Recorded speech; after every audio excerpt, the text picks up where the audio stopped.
All goods mga nilalang, isa na namang solid na adventure ang nabuo sa episode na to. Isang kwentong excited na akong ipanood sa inyo. Ang dami namin natutunan at na-realize sa pananatili namin dito. Kaya hayaan nyo ako ibahagi ko sa inyo ang karanasan na yun. Uulan no, maulan na sa part na yun men.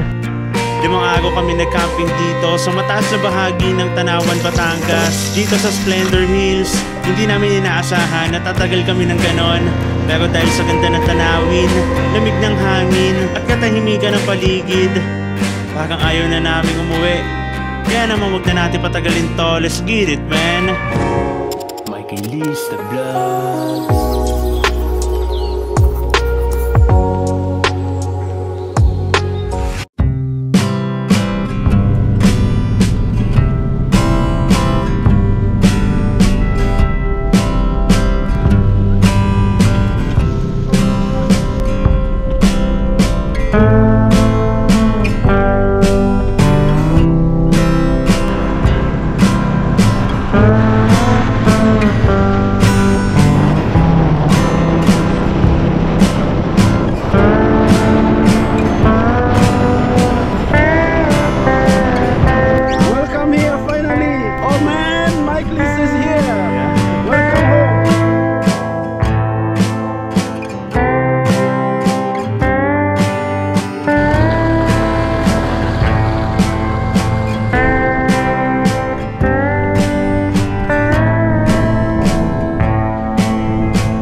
Na kami dito sa Splendor Hills, dito sa Tanawan, Batangas. Medyo maulan lang yung panahon, pero all goods lang naman dahil ito yung isa sa mga gusto natin na weather, no? Anyways, kasama nga pala si Joanne, si Kai, tsaka si Lab. Nandiyan sila ngayon na nakasilong sa ating camper van. Kahit maulan at hindi maganda yung panahon, men, sobrang solid na spot na to. At finally, na-meet na rin natin si Sir Alex ng Splendor Hills. Ayon sa weather, mag-uulan na mga ilang araw pa dahil may bagyo ngayong araw na to. Isa sa mga importante sa pagka-camping, lalo na sa mga ganitong weather. I-share ko sa inyo mga nilalang, no? Pag mga ganitong spot, mga 360 view at halos pa na yung hangin, importante na alamin mo kung saan nagagaling yung wind direction. So i-check natin to. May gamit ako ditong app. So ito ang detalye ng forecast ngayon. Nagagaling yung hangin sa west-southwest. So check natin. Wala kasi tayong compass. Dito na lang sa cellphone. West-southwest. So mga ganito yan. So dito nagagaling yung hangin sa part na to. Pero dahil nga nasa bundok tayo is halo-halo na yung hangin, no? Pero susundin pa din natin yung main direction ng wind, which is dito nga, no? So sinetup ko si Homie kung saan against yung hangin. So kailangan natin gamitin to aerodynamics nya, no? Sana nag-gets nyo yung part na yon. Anyway, set up na muna tayo ng ating shelter.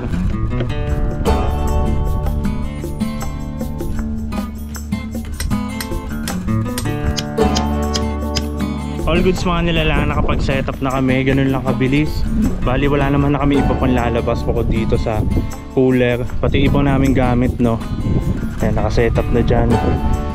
Tapos naglagay lang ako dito ng shelter nila Kai. Hindi pa kasi tayo pwede makapag-setup ng awning dahil medyo malakas nga yung hangin na nanggagaling dito. So ayoko muna i-risk, baka masira lang yung awning natin. Hopefully kumalma mamaya at makapag-setup tayo dito, no.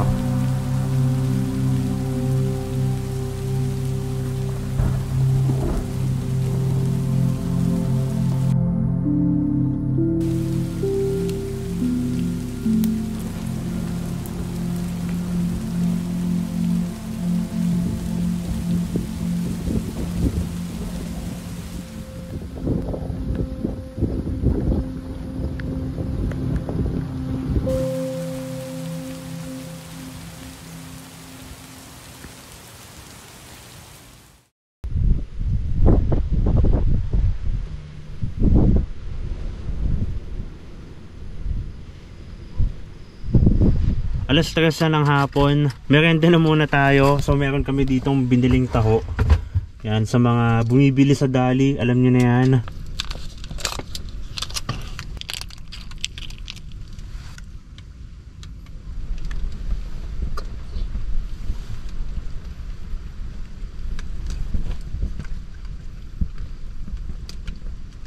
So yun mga nilalang, pumunta dito sa Sir Alex and yung wife niya dito sa spot namin. Tapos dinala nila kami dito ng lomi. Choco pa lang, sobrang solid namin. At hindi lang yan yung toppings. Yan, meron pa dito mga chicharon, kikiam at kung ano-ano pa, no. Yan sa Joan kumakain na. Sarap. Anyways mga nilalang, dito sa Splendor Hills meron sila mga inaalok ng mga pagkain. Kung wala kayong time magluto, pwede kayo umorder dito. Kontakin nyo lang yung page nila. So yung mga nilalang, medyo kumakalma naman na yung hangin. Ililipat natin to si Homie. Gusto ko kasi yung view dito, napakaganda men. Yan, so lilipat natin si Homie. Dito yung puwetan niya. Tapos kung may pagkakataon, lalabas na natin yung awning dito.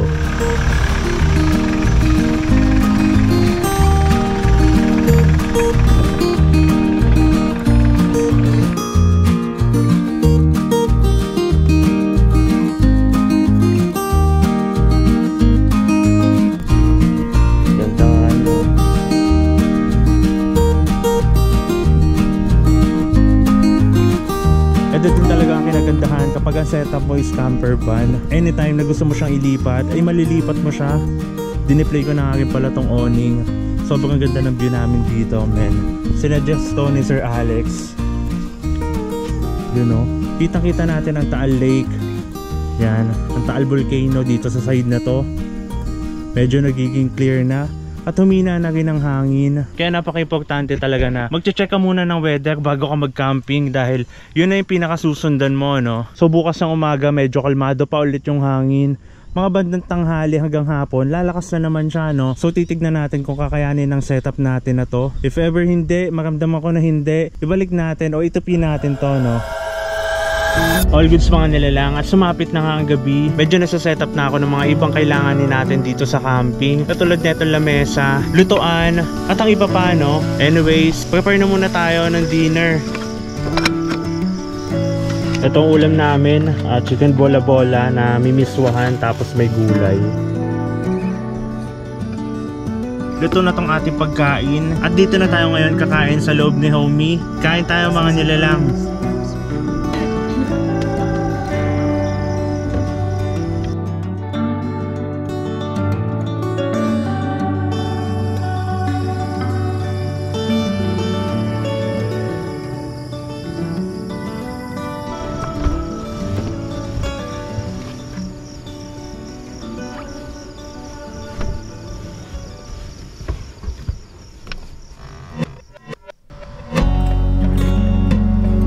Magandang buhay mga nilalang. Isang napakagandang umaga ang bumungad sa amin. Hi, dati pangarap ko lang magising sa napakagandang lugar at magluto sa van. Ngayon ay pagte na siya ng simpleng araw ko. Bonus pa, nakasama ko ang mga mahal ko sa buhay. Solid. Salamat Ama sa pagkakataon. Huwag mo lang talaga mamadaliin ang buhay, dahil kung para sa'yo talaga, ibibigay niya yun.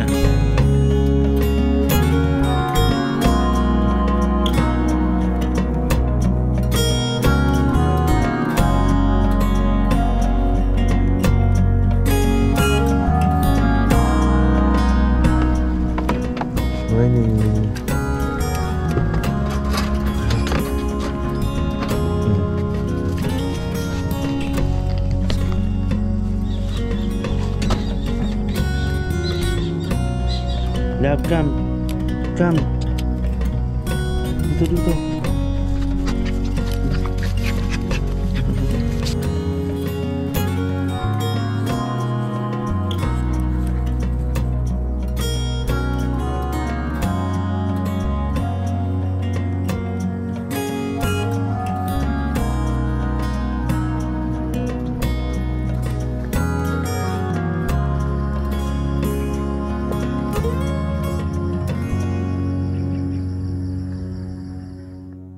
So mga nilalang, binuksan ko muna si Homie. Pinaandag ko muna siya dahil kailangan natin mag-charge. Yan, so kasalukuyan nag-charge itong ating power station. Ito yung main natin, yung AC180. Nag-charge siya ngayon sa 500 watts, 47% na, no? Charger 1 yung gamit ko sa pag-charge. mula alternator papunta dito sa ating power station. Kung gusto nyo ng mga ganitong electrical system, ilalagay ko na lang yung mga link nila dito sa description. All goods. So binigyan tayo ng Ma'am Kate nitong mangga. May kalaro na sila kay, yan, isang golden retriever nila Ma'am Kate. Si Peace, ay si Love, kailangan ko na talaga itali kasi kung saan saan napunta, no? Hello. Hello. Hello. Tirik na yung araw, men. Yun, no, medyo mainit na sa spot namin, pero okay lang dahil meron naman tayong awning, no, na masisilungan. Anyway, set up muna natin yung duyan dahil gusto ni Joa magduyan doon. Meron dito dalawang puno, isang good spot para makapaghamok. Iba talaga kapag nakalilim ka sa ilalim ng puno, presko at malamig yung simoy ng hangin. Kaya naman saktong-sakto tong spot na to para makapaghamok. Set up natin, men.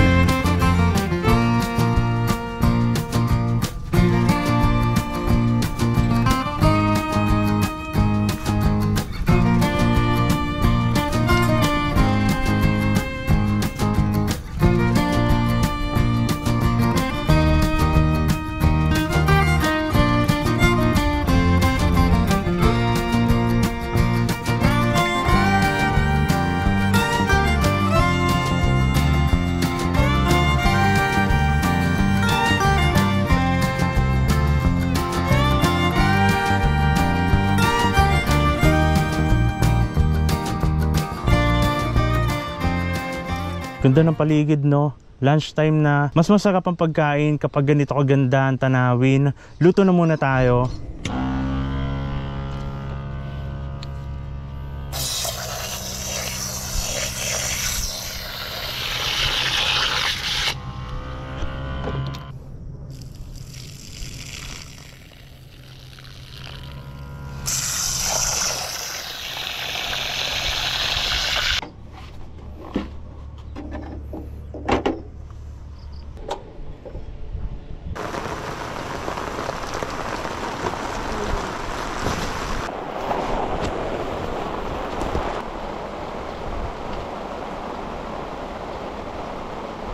Ito yung isa sa problema ko ngayon dito sa awning. Medyo matagal na kasi siya. Kahit nakapaslide na ganun yung awning ko, naiipon talaga siya sa gitna.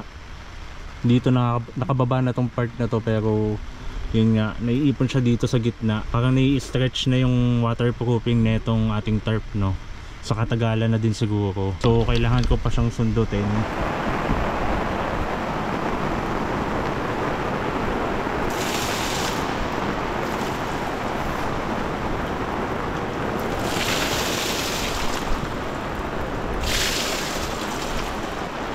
Tama naman yan, no? Pababa yan, sobrang pababa na yan, no? Kaso talagang naiipon siya dito sa gitna. Kaya pag gabi, nilalagyan ko ng tungkod to dito para hindi na ako maistorbo sa pagtulog.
Dahil sir.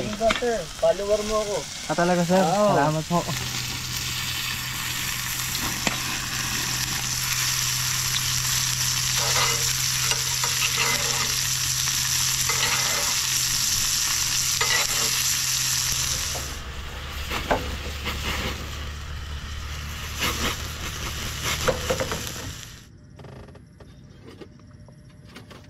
all goods. Luto na tong ating steak. Yan, nilagyan natin to ng mais, may carrots, tapos sinabay na rin natin sa pagluto itong bawang. After nun, nagtoppings lang ako dito ng butter, pati ng mixed herbs. Sobrang solid, men. Kain tayo mga nilalang.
All goods mga nilalang. At sumapit na nga ang gabi. Medyo pinatay ko muna yung mga ilaw namin dahil ang daming insekto, no. But anyways, maya maya wala na rin naman na yan. Yan, so bali nagluto lang si Joanne ng gravy. Yun yung papartner natin ngayon sa steak.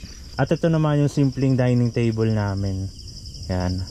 Anyways, itong upuan na to, medyo matagal na rin sa atin to. Pero ang totoo niyan, pinahiram lang sa atin yan. At baka sa mga susunod na video, hindi nyo na makikita yan. Medyo matagal-tagal na rin tayo nagka-camping pero wala talaga tayong upuan, no. Pinahiram lang tayo ng upuan na yan, yung Ironman na yan. So baka it's time na bumili tayo ng pangsarili natin. And so ilalagay lang natin tong gravy. Sarap pa.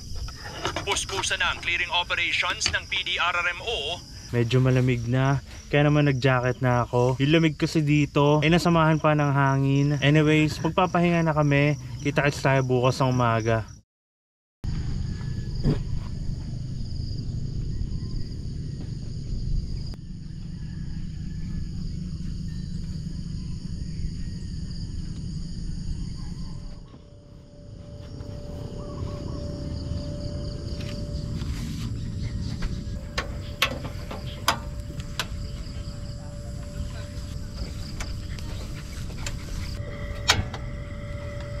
Good morning sa inyo mga nilalang. Napakaganda ng umaga, men. Ganda na ng sikat ng araw, pati ng paligid. Kasalukuyan ako nag-iinit ng tubig ngayon para naman makapagkape na. Sinasamantala na rin natin yung sikat ng araw. Kotse natin at unan ay binilad ko din muna. Sila kay, yan, naglalaro sila ngayon. At syempre dahil namin mga campers, kasi hindi ko sila pwede pakawalan pa dahil mangungulit sila, no. Medyo madami na ngayon. Meron dito nakaspot, dito, pati doon sa pinakataas. You know, good morning nila lang.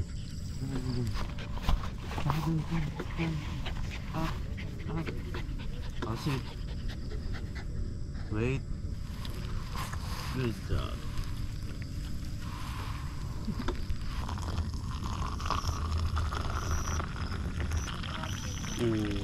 Pagkatapos mag-almusal, niyaya kami ni Sir Alex para mamasyal. Para makita pa ang mga magagandang tanawin dito sa spot. Dinala niya kami sa itaas ng kanyang bahay. Solid. Napakaganda ng tanawin. Sarap sigurong gumising dito sa umaga na ganito kaganda ang makikita mo. Sarap nun, men. Ito yung 360 talaga. 360 talaga. But Splendor Hills has much more. First the Splendor Hills, sir, na. Yeah. Yun. So, dun tayo. So that's Makulot and Cuenca, Batangas. Of course, the volcano there. You see Batulao there? Ay, Batulaw nga, oo. And then Tagaytay. Tagaytay. Tanay is the other side. At dito na magsisimula ang adventure. So mga nila lang, papunta tayo ngayon sa lake. Kasama natin si Sir Alex and then si Joanne. Yan, namasyal kami dito, no. Galing, meron pala sa ibaba na ito na parang park siya. Maliliit na park sa side. Pwede ka mag-fishing doon kung gusto mo. So people are coming from Splendor Hills. The activity can be boat riding. We can ride here 1 hour from here going to the Taal volcano itself and Balik. You can do the fishing activity here. So that's another activity that Splendor Hill is going to be offering to people. Alright? So if they come to camp, they really want to do the boating and fishing activity. We bring them here, we rent a boat. They go there, they do their. Galing mga nila lang, ngayon ko lang nalaman na pwede ka palang gumawa ng activities dito from Splendor Hill. So silang gagawa ng paraan para makapunta ka dito.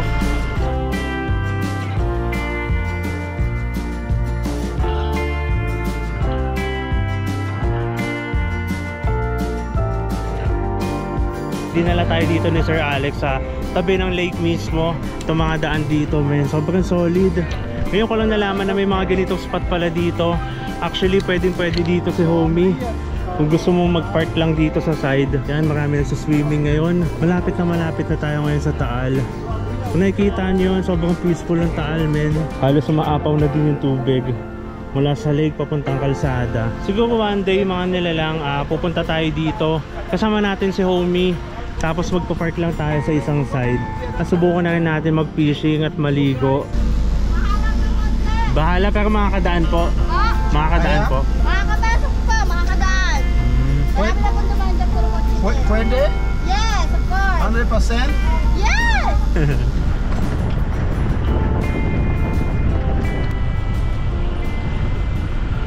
All goods mga nilalang, nandito naman na kami ngayon sa Baywalk. Yan, sobrang solid din na spot dito, men. You know, under construction pa yung daan. Yung mga dinaanan namin medyo baha-baha pa sa kadahilanan nga na umapaw na rin tong lake. But anyways, all goods na kasi passable naman siya. Sobrang solid dito, men. Parang gusto kong dalhin si homie at makatulog tayo dito sa tabi ng lake. First time ko lang makapunta dito, kaya naman talaga na-amaze ako. Naalala ko tuloy noong mga panahon na nagko-camping pa tayo. Isa sa mga isla na yan ay napag-campingan natin. At kung di ako nagkakamali, yung isla na yon, doon tayo nag-camping. Nag-survive tayo doon sa isla na yon ng overnight. Kung napapanood nyo yan, yan yon. Itong nakikita nyo sa Talisay na banda yan. At sa itaas naman yan, kung di ako nagkakamali, Tagaytay yun, sir, no? Oo. Mataas na yun. Tagaytay Highlands. Yan. Uulan na, oh. Muulan na sa part na yun, men. Yun, oh, dito na yung ulan, men. All goods lang dahil nakasecure naman na si homie. Pati mga camper dogs natin nasa loob na. Si Joa nasa loob na din. Yan, wag lang sana humampas yung hangin na malakas, no? Dahil baka masira itong ating awning. Hindi rin nakita sa weather na uulan ngayon. So malamang sa malamang hindi rin ito magtatagal. Kasalukuyan na nga pala ako nagpe-prepare ng aming lunch. Late lunch na, no? Pero all goods lang naman dahil nag-enjoy kami dun sa paggala namin sa ibaba, which is dun nga sa Taal Lake.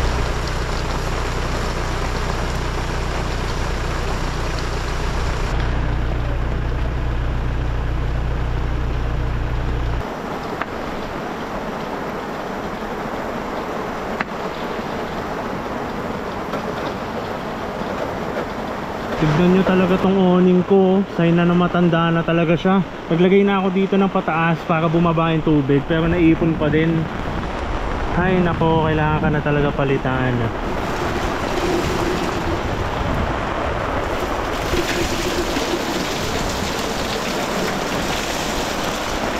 Yan, medyo umuhupa na rin yung lakas ng ulan. Nagluluto na ako ngayon ng kanin namin. Yan. Dito sa east, dyan nagagaling yung hangin. Pati na yung ulan, so papunta siya dito. Ito yung ulan natin, papunta na siya doon. At kung makikita niyo yung side na yon, medyo pa-clear na. So hindi na rin magtatagal yung ulan, no? Gagamitin natin to para makapaghugas ng ating karne.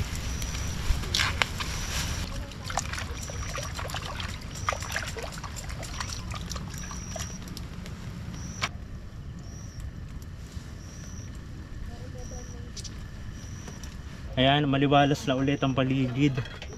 Huminto na rin ang ulan. Diba ang sarap? Ganun lang, men.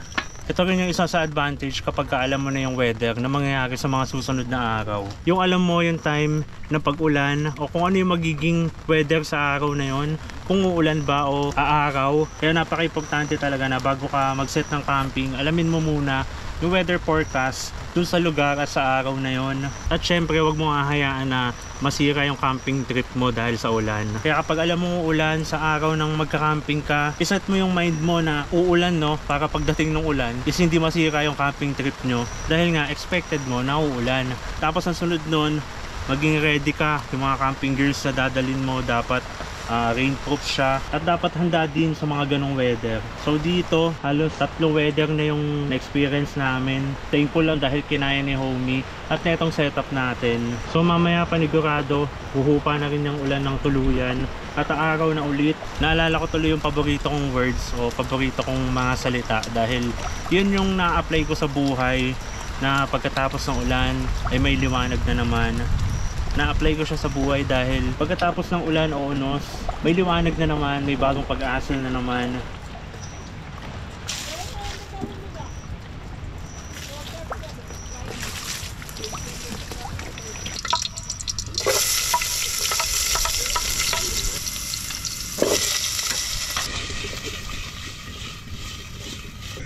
Pork steak siya na nilagyan namin ng patatas, no, kasi sayang naman ako di makakain. At syempre kanin. Dito na kami sa loob ni homie kakain dahil uminit na naman sa labas. Kain tayo mga nilalang.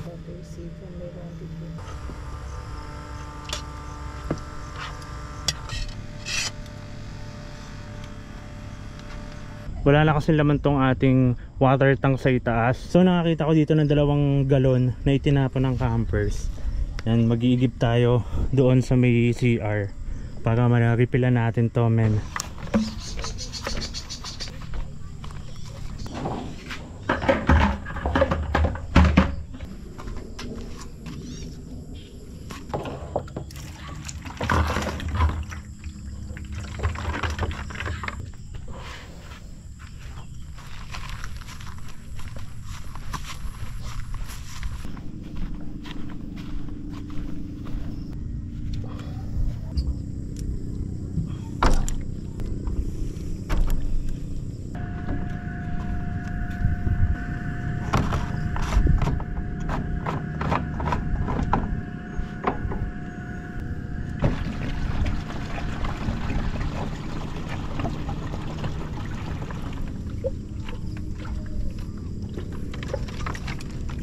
Actually mga nilalang 20 liters to, pero itong 8 liters is hindi niya pa napuno kadahilanan na hindi siya naka-elevate. Kumbaga ito, hangin yung nasa loob na yan. Pero okay lang din naman, pag naubos na ulit, refillan na lang natin. Kita nyo ba yun? Solid, no? Ay, ganda ng lugar.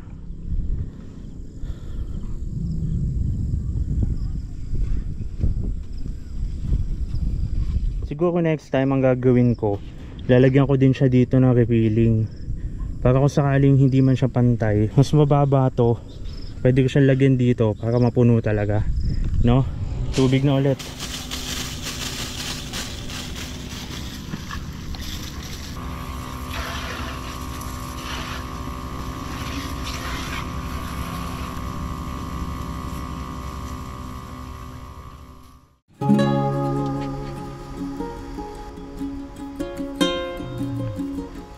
Good morning sa inyo mga nilalang. Dito na sikat na araw. Mamaya plano ko lumipat naman ng spot, pero dito pa din sa Splendor Hills hanap naman tayo ng ibang spot para iba naman yung angulo ng ating mga view. So ito yung tinatawag niyang campsite na Alpha. Yan, so baka dito tayo lumipat. Kasi nandun tayo sa kabila. Ang maganda lang din kay Sir Alex, pinapakita niya sa akin yung talagang magagandang spot dito. Alam na alam niya syempre dahil dito talaga siya lagi. So yun, doon naman kami mamaya i-spot sa medyo mataas sa bahagi nito, Splendor Hills. Sa mga oras na to, habang nag-aalmusal kami, pinakawalan ko muna si Kai para naman makapaglakad-lakad. Mga ilang oras na din na lumipas ay hindi pa din siya bumabalik. Sa isip-isip ko baka nasa gilid-gilid lang o kaya naman may sinamahan na namang aso. Nakita mo ba si Kai? Pero nang bumalik, so mga nila lang, bumalik na si Kai. Mukhang galing sa digmaan, tapos may baka siya ng tali o mukhang tinali siya. Sa liig. Tapos may ano sa liig ko. Sa tenga. Kaya nga Sa eh, likod, dati. sugat. Nangyari sa'yo? Nangyari sa'yo? Halika nga dito, tignan kita.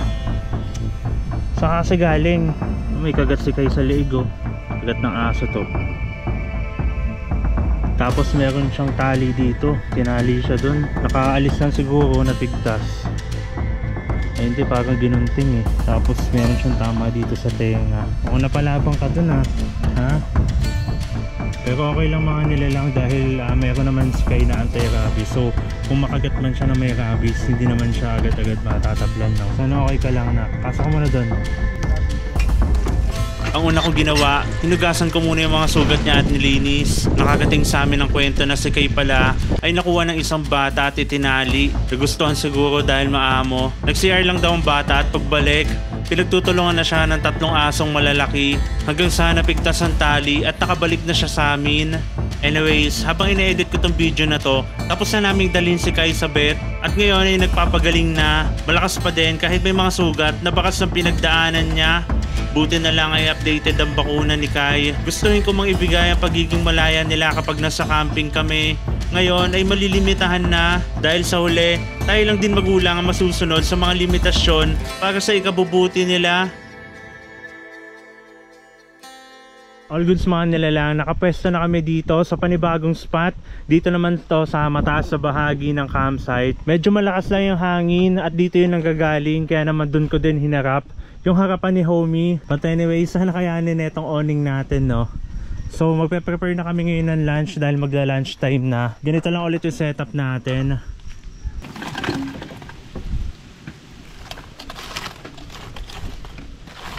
Yan, mag-iihaw tayo ngayon ng tilapia. Yan, natimplahan na natin siya. May natira pa ako doon na steak, na ribeye steak. So baka isabay ko na lang siya ng pag-iihaw dito. Prepare na rin muna natin. Yung spot natin oh, pakalawak, 360 view men. At kami na lang natitira dito na campers.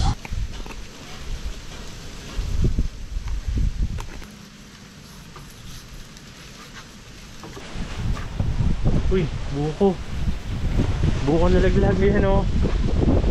Sakto lunch na, yari ka sa akin. Dito siya galing oh. Eh, biyaya ng puno men.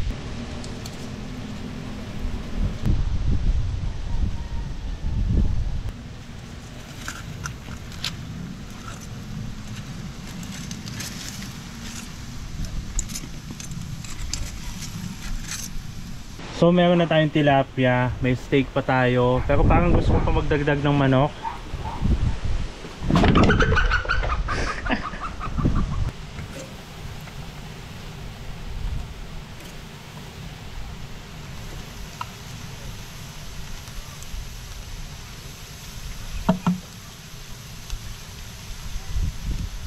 Kain tayo mga nilalang, mga kasabay natin si Sir Alex dito sa lunch na to.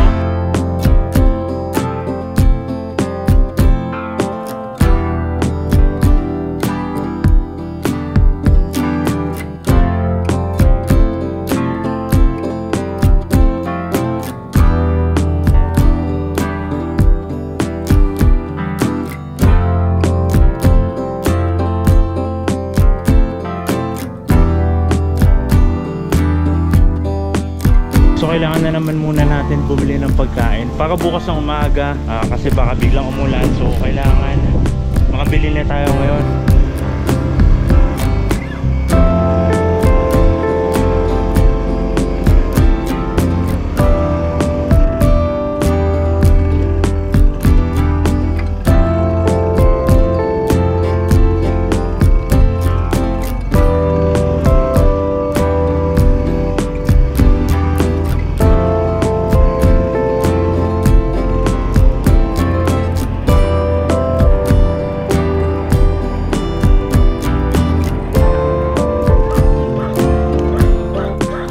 Isang kilong bigas, tapos magkano lang gunisan nyo? Sige po, tsaka ano pa nga ho?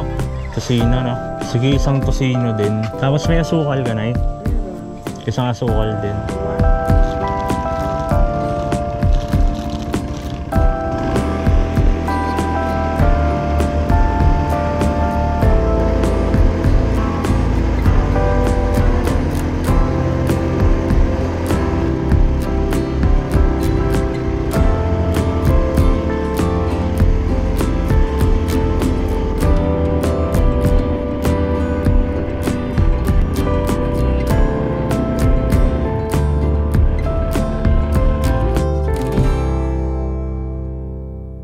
Hapon na, yan, lumalakas na yung hangin. Ang kinaalala ko lang naman dito is ito, inayos ko na kasi yan, naka-epoxy na lang yan. Pero mukhang kaya niya pa naman. Dinouble tie ko din siya para mas matibay. Actually kaya naman yung tibay na itong pole sa baba. Ito lang iniintindi ko kasi repair na to. Parang sarap maglagay ng duyan dito. Tapos ito yung view natin. Set up natin yung hammock.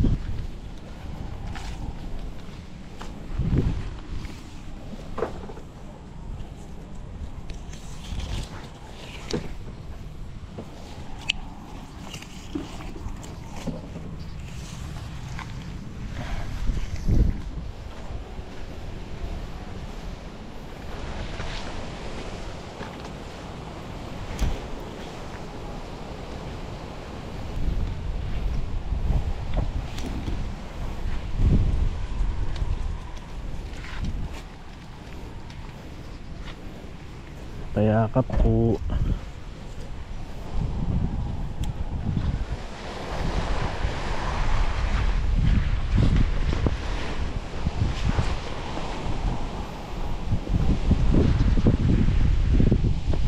Kita mo yung lakas ng hangin.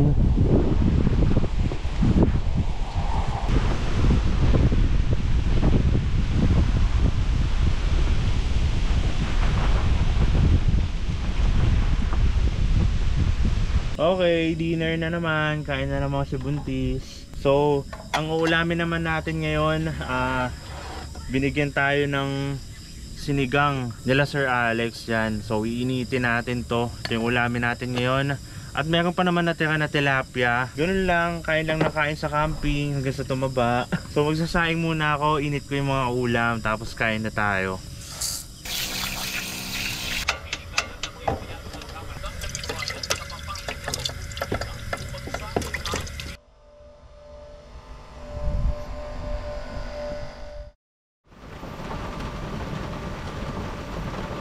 Good morning sa inyo mga nilalang.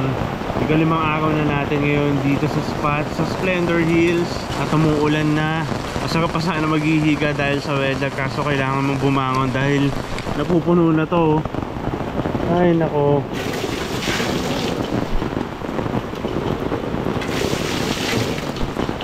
Lagi siya napupuno kahit na nakapaslant na.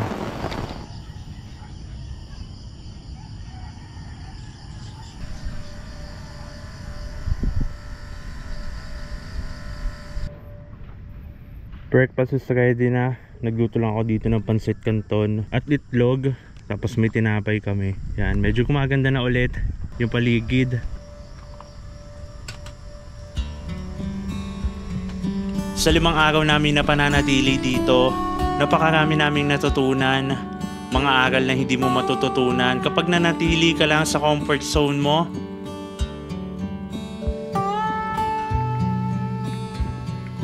At At sa 5 araw din na yon ay hindi namin nasilayan ang magandang paglubog ng araw. Wala na, nawala na yung sunset. Na parang gaya ng buhay, hindi mo man laging makamit ang gusto mo at parang halos araw-araw ay bagyo. Dadating din ang bukas na matatapos din ang lahat ng yon at sasangayon din sa'yo ang panahon. Madami din kaming napulot na aral mula kay Sir Alex off-cam. Ang sarap niya kausap. Yung dating kami na akala namin ay okay na, ay mas maikagagaan pa pala. Nitong mga nakarang araw ay puno kami ng sakit sa damdamin dahil sa mga nangyayari pang personal.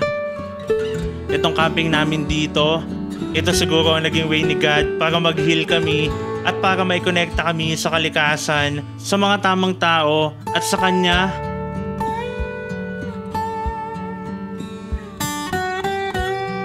Maraming salamat sa panunood. Kung umabot ka dito, ay pwede mo bang i-comment ang mga salitang nasa screen?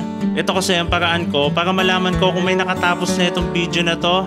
Maraming salamat nila lang. Hanggang sa muli.